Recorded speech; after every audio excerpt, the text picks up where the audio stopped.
అందరికీ నమస్తే అండి. Welcome to AVR Telugu blogs. ఎలా ఉన్నారండి అందరూ? నేను చాలా బాగున్నాను. మీ అందరూ ఇంకా బాగుండాలని మనస్ఫూర్తిగా అమ్మవారిని కోరుకుంటున్నాను. శ్రావణ మాసంలో వరలక్ష్మి వ్రతానికి కలశం పెట్టుకుని పూజ ఎలా చేసుకోవాలో ఈ వీడియోలో నేను చూపిస్తున్నానండి. నేను చేసుకున్న పూజని క్లియర్గా మీ అందరికీ అర్థమయ్యేలాగా చూపిస్తాను. కొత్తగా పెళ్ళైన వాళ్ళు వరలక్ష్మి వ్రతం మొదలు పెట్టాలి అనుకున్నాం, లేదా కలశం పెట్టుకుని పూజ ఎలా చేసుకోవాలో తెలియని వాళ్ళకి ఈ వీడియో చాలా యూజ్ అవుతుందండి. ఈ వ్రతం చేయాలి అనుకునే వాళ్ళు ముందు రోజే ఇలా శనగలు బాగా కడిగి నానబెట్టుకోవాలి. అలాగే పూర్ణాలు, గారెలు ఇవి కూడా మనం వ్రతానికి వేస్తాం కదండి. సో ఆ పిండి కూడా బాగా కడిగి నానబెట్టుకొని ఉంచుకోవాలి. ఎర్లీ మార్నింగ్ లేవగానే ప్రసాదాలు చేయాలండి. చాలామంది ముందు రోజు నైట్ కలిపి మిక్సీకి వేసి ఫ్రిడ్జ్లో పెట్టుకొని నెక్స్ట్ డే మార్నింగ్ వేయచ్చా అనే డౌట్స్ కూడా అడుగుతున్నారు. అట్లా చేయకూడదండి. మార్నింగే అమ్మవారికి ఫ్రెష్గా వండిన నైవేద్యాన్ని సమర్పించుకోవాలి. ఈ పూజ చేయాలి అనుకునే వాళ్ళు ముందు నుంచే ఇంట్లో ఎక్కడ బూజు లేకుండా క్లీన్ చేసుకోవాలండి. ఇక ముందు రోజు అయితే కిచెన్ టాప్ కానీ కిచెన్ కానీ నీట్గా ఉంచుకోవాలి. అలాగే ఉదయాన్నే లేవగానే శుక్రవారం అంటే వరలక్ష్మి వ్రతం రోజు ఇల్లు మొత్తం కూడా మాప్ పెట్టుకొని ఆ మ్యాట్స్ మార్చుకొని ఇంటిని శుభ్రంగా ఉంచుకోవాలి. ముందుగా మనం బయట ఉన్న తులసి కోటలోని లక్ష్మీదేవిని చూసుకుంటాం కదా. తులసి కోటని నిండుగా పసుపు, కుంకుమ, బియ్య పిండితో అలంకరించుకొని పెట్టుకోవాలండి. అలాగే మనం పూజలో పెట్టడానికి అరటి దూటలు ఇలాంటివన్నీ కూడా ముందు రోజు నైట్ తెచ్చుకోవాలి, లేదా తెల్లవారుజామునైనా తెచ్చుకొని సిద్ధంగా ఉంచుకోవాలి. అలాగే గడప కూడా లక్ష్మీ స్వరూపంగా భావిస్తాం కదండి. అమ్మవారు ఆ గడపని చూసే ఇంట్లోకి అడుగు పెడుతుందంట. ఈ గడపని కూడా ముందు రోజే శుభ్రంగా కడిగి ఉంచుకోవాలండి. శుక్రవారం రోజు కడగకూడదు కదా. శుక్రవారం రోజు మీరు ఒక తడి క్లాత్తో తుడిచి నిండుగా పసుపు రాసుకొని కుంకుమ, బియ్య పిండితో అలంకరించుకొని ఇంటి గుమ్మాన్ని కూడా పువ్వులు, మామిడి తోరణాలతో చక్కగా అలంకరణ చేసుకోవాలి. అలాగే ఇంటి ముందు ముగ్గు చాక్ పీస్తో కానీ మామూలు ముగ్గు పిండితో కానీ కాదండి, బియ్య పిండితో మాత్రమే వేసుకోవాలి. రోజు కుదరకపోయినా ఈ ఒక్క రోజైనా తప్పకుండా బియ్య పిండితోనే ముగ్గు వేసుకోండి. ఈ శుక్రవారం రోజు మనం తెల్లవారుజామునే అంటే సూర్యోదయం కాకముందే నిద్ర లేచి తలస్నానం చేసి పూజకి కావాల్సినవన్నీ సిద్ధం చేసుకుంటూ ఉంటాం కదండి. పూజకి కొంచెం సమయం పడుతుంది. మనం ప్రసాదాలు అవన్నీ వండుకోవాలి కాబట్టి అప్పటి వరకు మనం అలానే వదిలేయకుండా తులసి కోట దగ్గర దీపారాధన చేసేసుకోవాలండి. అంతేకాదు మనం నిత్యం దీపారాధన చేసుకునే పూజా మందిరంలో కూడా దీపం వెలిగించేసుకొని పంచోపచార పూజ పూర్తి చేసుకొని ఆ తర్వాత పూజకి కావాల్సినవన్నీ కూడా సిద్ధం చేసుకోవాలి. వరలక్ష్మి వ్రతం అంటే సపరేట్ గా పీఠం పెట్టుకునే చేసుకుంటాం కదండి ఎవరమైనా. అందుకని నిత్య దీపారాధన పూజా మందిరంలో ఉన్న దేవుళ్ళ దగ్గర చేసేసుకోవాలి. మరి పీఠం పెట్టుకోవడం కుదరని వాళ్ళు పూజా మందిరంలోనే చేసుకునే వాళ్ళు నైవేద్యాలన్నీ వండుకున్న తర్వాతే దీపారాధన చేసుకోండి. ఇప్పుడు మీకు వీడియోలో కనిపిస్తున్న అమ్మవారి రూపం ఉంది కదండి. ఇలాంటివి మనకి మార్కెట్లో చాలా వచ్చేసాయి. సో చాలామంది ఇలాంటివి పెట్టుకోవడానికి ఆనవాయితీ ఉండాలా అని అడుగుతున్నారు. పూజ చేసుకునేటప్పుడు ఎదురుగా అమ్మవారి రూపాన్ని చూసుకుంటూ ఇంకా ఎక్కువ భక్తి శ్రద్ధలతో చేసుకోవడానికి వీలుగా ఉండేలాగే ఇలా అమ్మవారిని అలంకరించుకోవచ్చండి. దీనికి ఆనవాయితీ ఏమీ అక్కర్లేదు. మీరు ఇలా అలంకరించుకోకపోయినా పర్వాలేదు. మామూలుగానే పీఠం పెట్టుకొని ఫోటో కానీ విగ్రహం కానీ పెట్టి పూజ చేసేసుకోవచ్చు. లేదంటే సింపుల్గా మీరు పెట్టుకునే కలశానికే ఒక బ్లౌజ్ పీస్ని శారీ లాగా కట్టుకుని కూడా మీరు అమ్మవారి రూపాన్ని ఆ కలశంలోనే చూసుకోవచ్చు. అలా అని ఈ పూజ చేసిన ప్రతి ఒక్కరూ ఇలా పెట్టుకోవాలన్న నియమం ఏమీ లేదండి. ఎవరి ఇష్టం ప్రకారం వాళ్ళు చేసుకోవచ్చు. అలాగే పూజని ప్రారంభించే ముందే తాంబూలాలన్నీ కూడా సిద్ధంగా ఉంచుకోవాలి. అంటే మీరు ముగ్గురికి ఇస్తున్నారా, 5గురికి ఇస్తున్నారా దాన్ని బట్టి అన్ని తాంబూలాలు, అలాగే తోరం కూడా మీరు ఎంతమందికి అయితే ఇస్తున్నారో అంతమందికి కూడా కట్టాలండి. సో అవన్నీ కూడా సిద్ధంగా ఉంచుకోవాలి. మనం అమ్మవారి పీఠాన్ని ఏర్పాటు చేసుకునే దగ్గర కొద్దిగా ఆవు పేడ, పసుపు వేసి ఈ విధంగా అలికి బియ్య పిండితో ముగ్గు పెట్టుకోవాలి. ఆవు పేడ తప్పనిసరిగా ప్రయత్నించండి. దొరికితే కనుక తప్పకుండా ఆవు పేడను ఉపయోగించండి. పద్మం ముగ్గు వేసుకున్న తర్వాత ఆ ముగ్గు పైనే పీఠాన్ని ఏర్పాటు చేసుకోవాలి. మనం పెట్టుకునే పీఠం కనీసం 3 అడుగుల హైట్ లో అయినా ఉండాలండి. మన పాదాలకి దగ్గరగా దేవుణ్ణి ఎప్పుడూ పెట్టకూడదు. నేల పైన అయితే అస్సలు పెట్టకూడదండి. ఆ పీఠానికి కూడా కొద్దిగా పసుపు కుంకుమ బొట్టు పెట్టుకున్న తర్వాత ఒక కొత్త వస్త్రాన్ని పీఠ పైన వేసుకోవాలి. ఒక టవల్ కానీ లేదా రెడ్ కలర్లో గ్రీన్ కలర్లో ఉన్న బ్లౌజ్ పీస్ కానీ తీసుకొని పీట పైన వేసుకోవాలి. ఆ వస్త్రం పైన కొన్ని తమలపాకులు, కొద్దిగా బియ్యము, పసుపు, కుంకుమ, అక్షింతలు వేసుకొని ఆ బియ్యం పైన మీరు పూజ చేసుకునే ఫోటోని పెట్టుకోవాలి. లక్ష్మీదేవి ఫోటో కానీ, లక్ష్మీనారాయణులు ఇద్దరూ కలిసి ఉన్న ఫోటో కానీ పెట్టుకోవచ్చండి. ఇక్కడ ఒక విషయం గుర్తుపెట్టుకోండి, అమ్మవారిని స్వామితో కలిపి పూజిస్తేనే ఆ అమ్మవారు సంతోషిస్తారు. అందుకని లక్ష్మీదేవితో పాటు మీ దగ్గర ఉన్న స్వామి ఫోటో కానీ, విగ్రహం కానీ ఏదైనా తప్పకుండా పూజలో పెట్టుకోవాలి. అలాగే మీ దగ్గర లక్ష్మీనారాయణుల విగ్రహాలు ఉంటే వాటిని కూడా పూజలో పెట్టుకోండి. ఎందుకంటే మనం స్వామి అమ్మవార్లకి అభిషేకం చేసుకుంటే చాలా మంచిదండి, పంచామృత అభిషేకం. విగ్రహాలు లేకపోతే లక్ష్మీనారాయణులు కలిసి ఉన్న ఒక చిన్న ఇత్తడి, రాగి లేదా వెండి కాయిన్ ఏదైనా తెచ్చుకొని దానికి కూడా అభిషేకం చేసుకోవచ్చండి. అలాగే వినాయకుడి విగ్రహం, ఫోటో ఇవేవి లేవనుకున్న వాళ్ళు పసుపుతో చేసిన గణపతినైనా తప్పకుండా పూజలో ఉంచుకోవాలి. అలాగే కలశాన్ని ఏర్పాటు చేయడానికి ఒక తమలపాకు వేసి దానిపైన ప్లేట్లో బియ్యం పోసి ఉంచి ఆ బియ్యం పైన కలశ చెంబు పెట్టుకోవాలి. రాగి చెంబు కానీ, ఇత్తడిది కానీ ఏదైనా పెట్టుకోవచ్చండి. ఇందులో 70% వరకు కూడా మంచి నీటిని పోసుకోవాలి. ఆ నీటిలో సుగంధ ద్రవ్యాలన్నీ కూడా వేసుకోవాలండి. అంటే మంగళకరమైన వస్తువులు, పసుపు, కుంకుమ, అక్షింతలు, పువ్వులు, గంధం, పచ్చకర్పూరం, జవ్వాది, అలాగే వట్టివేరు, ఒక కాయిన్ ఏదైనా సరే వేసుకోవచ్చండి. ఉంటే వేసుకోవచ్చు, లేదంటే ఒక 1 రూపీ కాయిన్ అయినా సరే వేయచ్చు, లేదా వెండి, రాగి ఇలా ఏ కాయిన్ అయినా వేసుకోవచ్చు. ఈ కలశం చెంబుని మనం ఏర్పాటు చేసుకున్న ఒకే పీఠం పైనే పెట్టుకోవచ్చండి. నాకు వీలుగా ఉండడం కోసమని కింద ఇంకొక పీట వేసుకొని దానిపైన కలశాన్ని పెట్టుకున్నాను. ఈ నీటిలో కొన్ని మామిడాకులు కానీ, తమలపాకులు కానీ వేసుకొని ఒక కొబ్బరికాయకి నిండుగా పసుపు రాసి కళ్యాణ తిలకం, మనం అమ్మవారి పూజ చేస్తున్నాం కాబట్టి కళ్యాణ తిలకం దిద్దిన ఆ కొబ్బరికాయ పైన ఒక బ్లౌజ్ పీస్ ని ఇలా కోన్ షేప్ లో చేసి పెట్టుకోవాలండి. ఈ కలశాన్ని పూలమాలతో అలంకరించుకొని అమ్మవారికి వేసే రూపు ఏదైనా ఉన్నట్లయితే లక్ష్మీ రూపు తీసుకున్న వాళ్ళు ఆ రూపుని అమ్మవారికి వేసి అలంకరించుకోవాలండి. మీరు ఫోటోకి కానీ, విగ్రహానికి కానీ దేనికైనా వేసుకోవచ్చు. నేను కలశ రూపంలో అమ్మవారిని పూజించుకోవాలనుకున్నాను కాబట్టి కలశానికే రూపుని వేసుకున్నాను. ఈ లక్ష్మీ రూపు తప్పనిసరి ఏమీ కాదండి. మీరు కొద్దిగా బంగారం ప్రతి సంవత్సరం కొని ఇలా అమ్మవారికి వేసి అలంకరించుకోవచ్చు. లేదనుకుంటే వేయకపోయినా పర్వాలేదు. మీ దగ్గర ఉన్న బంగారాన్ని పసుపు నీళ్ళల్లో కడిగి ఆ బంగారాన్ని అమ్మవారికి అలంకరణ చేసుకోవచ్చు. ఇలా కలశాన్ని ఏర్పాటు చేసుకున్నాక ఆ కలశంలోకి మనం లక్ష్మీదేవిని ఆవాహన చేసుకుని పూజ చేసుకోవాలండి. ముందుగా దీపాలన్నీ గంధం, కుంకుమతో అలంకరించుకొని ఆ దీపాలని వెలిగించాక వినాయకుడి పూజ చేసుకోవాలి.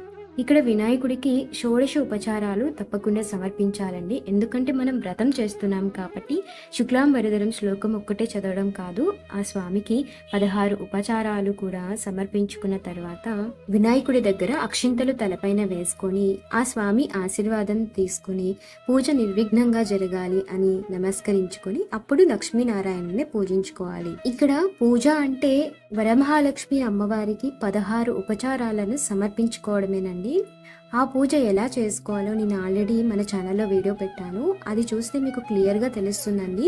ఆ 16 ఉపచారాలలో అభిషేకం అనే ఉపచారం దగ్గర మనం పంచామృత అభిషేకాన్ని ఇలా అమ్మవారికి, స్వామికి చేసుకోవాలి. పంచామృతం అంటే ఆవు పాలు, ఆవు పెరుగు, పంచదార, ఆవు నెయ్యి, తేనె ఈ 5టిని కలిపి అభిషేకం చేసుకోవాలండి.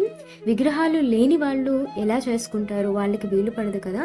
అలాంటప్పుడు మీరు ఒక చిన్న ఉద్ధరణితో నీటిని స్వామి అమ్మవార్లకి చూపించి అభిషేకం సమర్పయామి అని ఆ నీటిని పక్కనే ఉన్న ఒక ప్లేట్లోకి విడిచిపెట్టచ్చు. అలా కూడా చేసుకోవచ్చు. మీరు వేటితో అభిషేకం చేసినా తిరిగి మంచినీటితో తప్పకుండా అభిషేకం చేసుకోవాలండి. అభిషేకం పూర్తయ్యాక ఒక మెత్తటి క్లాత్ తో తడి లేకుండా చక్కగా తుడుచుకొని గంధం, కుంకుమ బొట్టు పెట్టి పూలమాలలతో అలంకరించి మళ్ళీ తిరిగి ఆ విగ్రహాలను పీఠం పైన పెట్టుకోవాలి. అలాగే ఈ వ్రతం చేసుకునే వాళ్ళు అమ్మవారికి చీరని తప్పకుండా సమర్పించుకోవాలండి.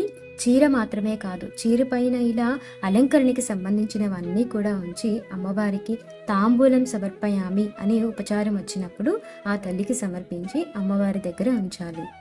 ఈ చీర పైన పెట్టవలసిన వాటిలో అతి ముఖ్యమైనవి పసుపు కొమ్ములండి. పసుపు కొమ్ములంటే బంగారంతో సమానం, అందుకని పసుపు కొమ్ములు తప్పకుండా చీర పైన ఉంచాలి. వీటితో పాటు మంగళసూత్రాలు, నల్ల పూసలు, అద్దం, కాటుక, బొట్టు, గాజులు, దువ్వెన, పౌడర్ ఇలా అలంకరణకి సంబంధించినవి, ఒక ముత్తైదుకి కావలసిన అలంకరణకి సంబంధించినవన్నీ కూడా ఆ చీర పైన ఉంచి అమ్మవారికి సమర్పించాలి. ఈ పూజలో అమ్మవారికి 16 ఉపచారాలు సమర్పించాక తోరగ్రంథి పూజ అని వస్తుందండి. మరి ఇవన్నీ మీకు ఎలా తెలుస్తాయి అంటే, వరలక్ష్మి వ్రత కథ విధానం అని ఒక బుక్ ఉంటుందండి మార్కెట్లో. ఆ పుస్తకం తెచ్చుకొని మీరు అందులో ఉన్నట్లుగా చదువుకుంటే ఇవన్నీ కూడా అందులో ఉంటాయి. లేదంటే నేను పెట్టిన వీడియోని మీరు ప్లే చేసుకుంటూ అయినా పూజను చేసుకోవచ్చు. ఆ వీడియో లింక్ కింద నేను డిస్క్రిప్షన్లో ఇస్తాను. తోరగ్రంథి పూజ అన్నప్పుడు కుంకుమతో ఆ తోరాల్ని పూజించుకుంటూ ఉండాలి. ఈ తోరాలు మీరు ఎంతమంది ముత్తైదులకి కట్టాలనుకుంటున్నారో, ఒక 5గురు ముత్తైదులు అనుకోండి, వాళ్ళకి 5, మీరు కట్టుకోవడానికి 1, అమ్మవారి దగ్గర 1, అంటే 7 తోరాలను మనం సిద్ధం చేసుకొని పూజలో ఉంచుకోవాలి. పూజ పూర్తయ్యాక అమ్మవారికి మంగళ నీరాజనాలు సమర్పించుకొని తోరగ్రంథి పూజ చేశాక ముందుగా మనం చేతికి తోరం కట్టుకోవాలి. భర్త చేత మనం తోరం కట్టించుకోవాలండి. భర్త లేకపోతే ఎవరైనా ముత్తైదు చేతైనా కట్టించుకోవచ్చు. అలాగే వాయనం తీసుకోవడానికి వచ్చిన ముత్తైదులకి ముందుగా కాళ్లకు పసుపు రాసి గంధం కుంకుమ బొట్టు పెట్టి సూత్రాలకి పసుపు ఇచ్చిన తర్వాత అప్పుడు మనం వాయనం ఇవ్వాలి. ఇలా వాయనం ఇచ్చి ముత్తైదులందరి దగ్గర ఆశీర్వాదం తీసుకోవాలండి. ఒకవేళ మీ పూజ అయ్యే టైంకి ముత్తైదులు ఎవరు రాలేదనుకోండి, వాళ్ళు వచ్చినప్పుడే మీరు వాళ్ళకి వాయనం ఇవ్వచ్చు, లేదా సాయంత్రం అయినా ఇవ్వచ్చు. ఒకవేళ ఇంటికి దగ్గరలో రావడానికి ఎవరూ లేరనుకోండి, ఇంటి దగ్గరలో ఉన్న గుడికి వెళ్ళి మీరే వాయనాన్ని అక్కడికి తీసుకువెళ్ళి గుడికి వచ్చిన ముత్తైదుల కన్నా ఇచ్చి వాళ్ళ ఆశీర్వాదం తీసుకోవచ్చు. ఇలా ముత్తైదులకి వాయనం ఇచ్చిన తర్వాత వరలక్ష్మి వ్రత కథ విధానం ఉంటుందండి. ఆ కథని చదువుకోవాలి. ఈ వ్రతానికి కథ చాలా ఇంపార్టెంట్ అండి. చారుమతి కథ అని ఒక కథ ఉంటుంది వరలక్ష్మి వ్రతానికి. ఆ కథ చదువుకున్న తర్వాత మనం చేసే వరలక్ష్మి వ్రత పూజా విధానం పూర్తయినట్లు. అక్కడికి పూజ సంపూర్ణమవుతుందండి. ఇలా ముత్తైదువులందరి దగ్గర ఆశీర్వాదం తీసుకున్నాక భర్త దగ్గర కూడా తప్పకుండా ఆశీర్వచనం తీసుకోవాలండి.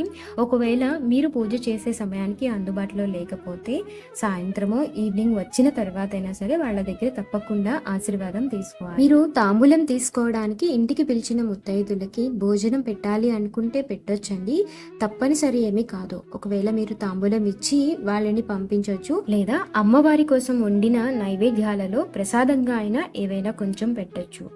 మరి ఈ పూజలో అమ్మవారికి తప్పకుండా పెట్టాల్సిన నైవేద్యం ఆవు పాలతో చేసిన పరమాన్నం అండి. అది లక్ష్మీదేవికి చాలా ప్రీతికరం. మీకు దగ్గరలో ఆవు పాలు దొరకకపోయినా ఇప్పుడు మనకి ప్యాకెట్లో కూడా వస్తున్నాయి కదండి, ఆ ఆవు పాలతో అయినా అమ్మవారికి తప్పకుండా పరమాన్నం అయితే ఉండాలి. ఆ తర్వాత మిగిలిన నైవేద్యాలు మీరు ఏవైనా ఉండొచ్చండి.